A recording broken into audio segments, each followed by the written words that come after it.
de hoje nós vamos nos aprofundar um pouco sobre as funcionalidades dos sistemas operacionais, mais especificamente sobre gerenciamento de processos e gerenciamento de memória.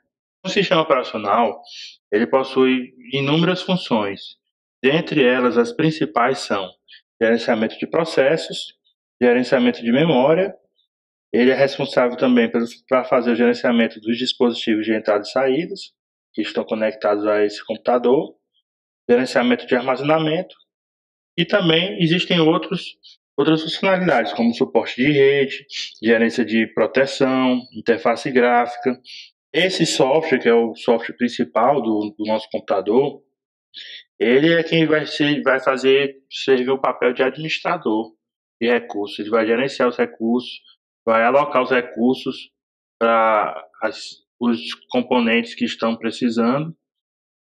Ele vai organizar tudo isso para que o computador possa trabalhar de forma tranquila e equilibrada, evitando conflitos entre os seus componentes que estão interligados. Quem faz todo esse controle é o núcleo, ou chamado de root ou kernel, onde ele é responsável para fazer todas essas ações, como, por exemplo, execução de programas, alocar recursos, controlar a utilização da CPU,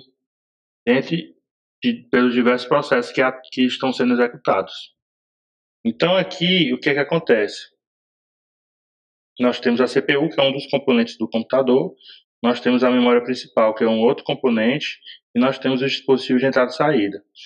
Esse fluxo que acontece dentro do computador, quem gerencia isso é o sistema operacional. É ele que vai fazer todo esse controle para que esses dados que estão sendo enviados e recebidos entre os componentes possam ser realizados de forma correta e também tem risco de problemas entre os componentes. Para vocês entenderem sobre o gerenciamento de processos, vocês precisam saber os seguintes conceitos. O conceito do que é um programa e do que é um processo. O que seria programa? Programa, também conhecido job, antigamente se usava esse termo, que foi modificado com o tempo e substituído pelo termo programa.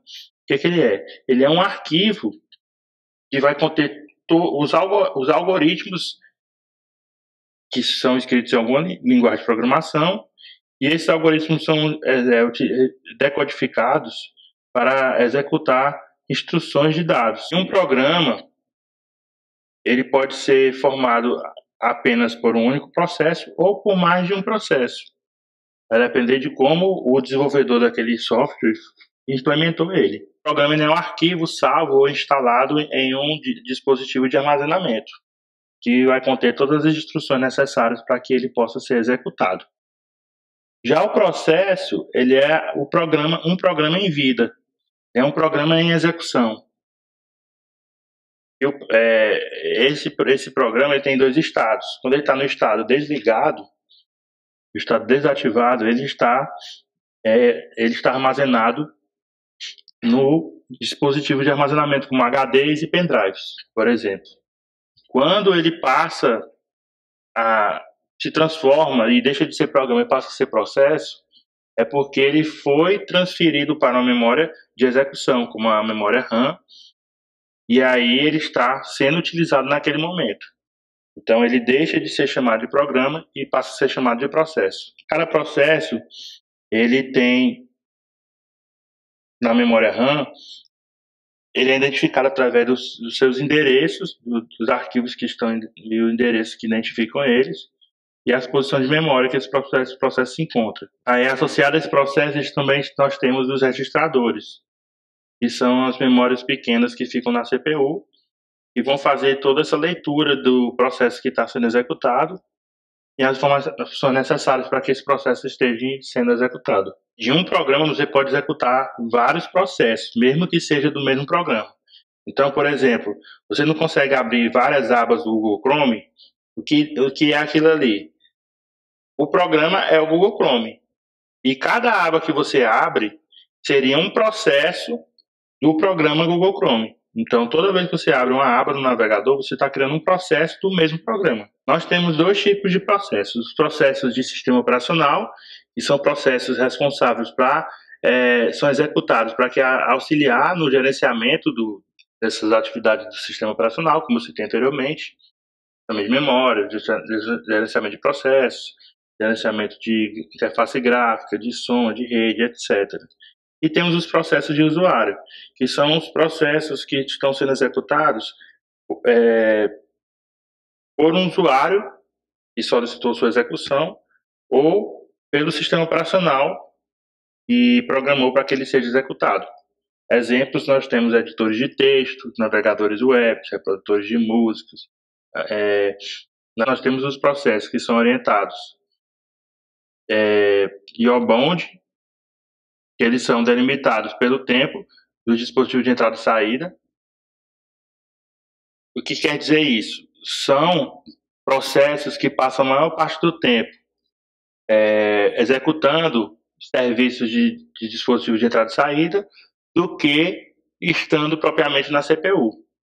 Então, eles passam a maior parte do tempo fazendo operações relacionadas aos dispositivos de entrada e saída. Já os processos orientados à CPU são aqueles processos que passam a maior parte do seu tempo de vida, buscando instruções na CPU para ser executada do que executando alguma operação de entrada e saída. E o que seriam as triads? Triads, pessoal, é conhecido também como linha ou fluxo. Eles são a linha ou fluxo de execução dentro de um processo. Então, dentro de um processo, você pode ter mais de um subprocesso. Então, você pode ter num processo mais threads. E o processo com essa funcionalidade tem a capacidade de dividir a si mesmo em duas ou mais tarefas que podem ser executadas concorrentemente, de forma que pareçam ser simultâneos. A vantagem de se utilizar thread está na rapidez de se criar ela, o custo menor e facilita, porque você consegue, dentro de um processo, fazer essas programações e divisões. E aqui nós temos um exemplo. O processo 1 aqui, nesse exemplo, tem 4 threads, cada linhazinha dessa significa uma thread. O processo 2 tem 3 e o processo 3 tem várias threads, se você observar. E você pode implementar criar os programas usando threads de duas formas. Você pode fazer dividir um programa em vários processos e cada processo ser uma thread, exatamente uma thread para cada processo. E esses 3 processos vão formar o programa. Ou então você pega o programa, cria um único processo, ele define um único processo nesse programa, onde esse processo tem que ter 3 threads, por exemplo. Todas as threads vão estar implementadas dentro desse processo. Quando você faz o primeiro exemplo aqui, você está executando e implementando processos que são conhecidos como monothread. E cada processo obrigatoriamente tem que ter apenas uma thread. E quando você pega um processo para ele ter dentro dele várias linhas de instruções de threads, você chama de multithread. Um exemplo bastante fácil de você entender o que seria a thread, nós podemos citar o jogo. O que é que o jogo faz? O jogo tem várias ações que acontecem de forma simultânea. Nós podemos, dependendo do jogo, dizer que tempo está sendo contabilizado, sons estão sendo emitidos, interação com o usuário ou jogador está acontecendo a todo momento, e outras informações estão acontecendo, como informações de download e upload, se o jogo for online, por exemplo. Então, tudo isso tem que acontecer de forma simultânea, de forma paralela uma com a outra. E se você fizer um processo com a única thread, não vão conseguir fazer essa execução. E aí vai haver a necessidade de criar threads, linhas de execução diferentes, sendo que você vai fazer uma linha de execução para cada funcionalidade que eu citei. E assim você trata as rotinas e consegue executar elas de forma simultânea. E aí o jogo passa a ter um sentido e passa a ser realmente o jogo. Porque se fosse de forma separada, ia ser muito difícil de ser implementado. Então, para finalizar, o processo ele possui um ciclo de vida. Todo processo ele é aberto e ele é encerrado. E que é o momento que o programa está em execução. Então, ele é dividido, esse ciclo de vida do processo ele é dividido em 6 etapas. A primeira etapa que acontece é o momento que o programa é transformado em um processo novo. Então, o que acontece? Essa primeira etapa aqui, o processo é iniciado e transferido as informações necessárias para a memória RAM para que esse processo seja executado. E aí ele vai ou estar na fila de uma fila de execução para ser executado na memória RAM, esperando a vez dele para que a sua execução aconteça. Depois disso, a próxima etapa, ele pode bloquear, entrar em modo de bloqueado, esperando que dispositivos de entrada e saída interajam com ele. Então, quando o dispositivo de entrada e saída, o mouse, teclado, impressora, monitor, precisam utilizar esse processo e se comunicar com esse processo, o processo entra no modo bloqueado, para que ele possa estar interagindo com o dispositivo de entrada e saída, e assim que terminar, ele vai ser desbloqueado.